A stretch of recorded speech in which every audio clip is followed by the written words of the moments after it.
సోమవారం యాదాద్రి భువనగిరి జిల్లా ఆలేరు పట్టణ కేంద్రంలోని స్థానిక జిల్లా ఉన్నత పాఠశాలలో టీపీసీసీ కార్యదర్శి జనగం ఉపేందర్ రెడ్డి తల్లిదండ్రులకు జ్ఞాపకార్థం కోసం సుమారు 1,20,000 రూపాయలతో నిర్మించిన వేదికను ప్రభుత్వ విప్ ఎమ్మెల్యే బీల ఐలయ్య ముఖ్య అతిథిగా పాల్గొని ప్రారంభించారు. అనంతరం ఆయన మాట్లాడారు. సోమవారం యాదాద్రి భువనగిరి జిల్లా ఆలేరు పట్టణ కేంద్రంలోని స్థానిక జిల్లా ఉన్నత పాఠశాలలో టీపీసీసీ కార్యదర్శి జనగాం ఉపేందర్ రెడ్డి తల్లిదండ్రుల జ్ఞాపకార్థం కోసం సుమారు 1,20,000 రూపాయలతో నిర్మించిన వేదికను ప్రభుత్వ విప్ ఎమ్మెల్యే బీల ఐలయ్య ముఖ్య అతిథిగా పాల్గొని ప్రారంభించారు. ఈ కార్యక్రమంలో టీపీసీసీ కార్యదర్శి జనగాం ఉపేందర్ రెడ్డి, మండల అధ్యక్షుడు కొండరాజు వెంకటేశ్వరరాజు, పట్టణ అధ్యక్షుడు MA Ejaz, MPP Gandhamalla Ashok, Yadagirigutta MPP చీర శ్రీశైలం, జిల్లా మహిళా అధ్యక్షురాలు నీలం పద్మ, వైస్ ఎంపీపీ గాజుల లావణ్య వెంకటేష్, నాయకులు మల్లెల శ్రీకాంత్, బిజన భాస్కర్, ముదిగొండ శ్రీకాంత్, తుంగ కుమార్, బండా జాంగీర్, మన్నె సంతోష్, కోల సందీప్, జనగాం శ్రీపాల్ రెడ్డి, గాజుల దశరథ, పాఠశాల ప్రధానోపాధ్యాయులు శ్యామసుందరి, ఉపాధ్యాయులు సోమరాజు, హరినాథ్ రెడ్డి, శేఖర్, దూడల వెంకటేష్, ఎండి కాజాలి, లక్ష్మమ్మ, స్వర్ణలత, సాంబశివ, మేరా తదితరులు పాల్గొన్నారు.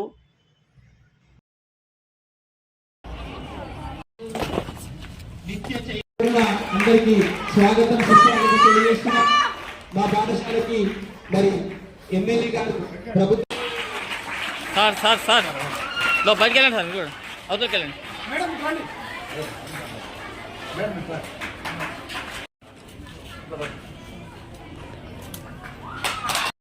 ఈ పాఠశాల విద్య నేర్పిన టీచర్లు ఇప్పటికి కూడా జ్ఞాపకం చేసుకుంటారు. ఎందుకంటే వాళ్ళ వలన నాకు ఏ ట్యూషన్ లేకుండా క్లాసులో చెప్పిన వినడంతోనే మరి ఆ 45 నిమిషాలు అటెన్షన్ నుంచి మరి నేర్చుకున్న విద్యనే ఇవ్వాలని నన్ను ఈ స్థాయికి తీసుకుపోయింది. ఇంతవరకు ఈ స్థాయి వచ్చిందంటే ఇక్కడ ఈ స్కూల్ ప్రిమిసెస్లో ఉన్న టీచర్స్ చాలా మరి విద్య నేర్పిన వాళ్ళందరికీ పేరున అందరి టీచర్స్ నా నమస్కారం సుమారు తెలియజేసుకుంటున్నాను. అలాగే కాలేజీ స్కూల్ విషయంలో మరి నా దృష్టి తీసుకురండి. తప్పకుండా ప్రభుత్వం కూడా ఈ మధ్యనే 10 కోట్ల రూపాయలు మన ఆలేరు నిజానికి ఇచ్చింది కాబట్టి ప్రభుత్వం 2 కోట్లే ఖర్చు పెట్టి మన స్కూళ్లకు అవసరం ఉంటే అదనంగా ఇంకా 1 కోటి రూపాయలతోటి అన్ని స్కూళ్ళకు కూడా డెవలప్ చేస్తాను తెలియజేస్తూ, ఇంకా కూడా మినరల్ ఫండ్ కూడా స్కూళ్ళకు కేటాయించిన అవసరం ఉంది.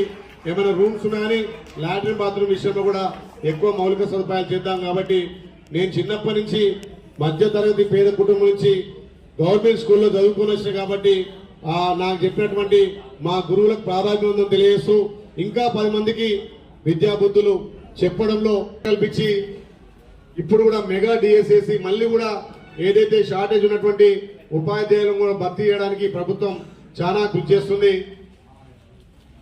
మీరందరూ కూడా మంచి చదువుకొని ఈ ప్రాంతానికి పేరు తేవాలి. మిమ్మల్ని నమ్ముకున్న తల్లిదండ్రులు కూడా మంచి పేరు తేవాలి. ప్రభుత్వ పరంగా ఈ కాలేజీకి ఈ స్కూళ్ళకు కానీ కాలేజీలకు కానీ నా వంతు కృషిగా, ఎందుకంటే నాకు చిన్నప్పటి నుంచి ప్రభుత్వ స్కూళ్ళ గురించి తెలుసు కాబట్టి ఏ విధమైన ఇబ్బంది లేకుండా ఇప్పుడు మాకు వచ్చే ఫండ్లో కూడా ప్రత్యేకంగా 2 కోట్ల నిధులు మన ప్రభుత్వం స్కూళ్ళకే కేటాయించింది. సీసీ రోడ్తో పాటు ఆ లాట్రిన్ బాత్రూంలో కూడా ఎన్ని నిధులు ఇస్తాయో నేను ఏ గారికి ఇక్కడ పంపిస్తా. ఎస్టిమేట్ వేయించి నాకు ఎస్టిమేట్ పంపితే మార్చి వరకు అది కంప్లీట్ చేసుకుంటాను కూడా నేను ప్రయత్నం చేస్తాను తెలియజేస్తూ, ప్రతి గవర్నమెంట్ స్కూల్లో కూడా అభివృద్ధి చేసుకోవాల్సిన అవసరం ఉంది.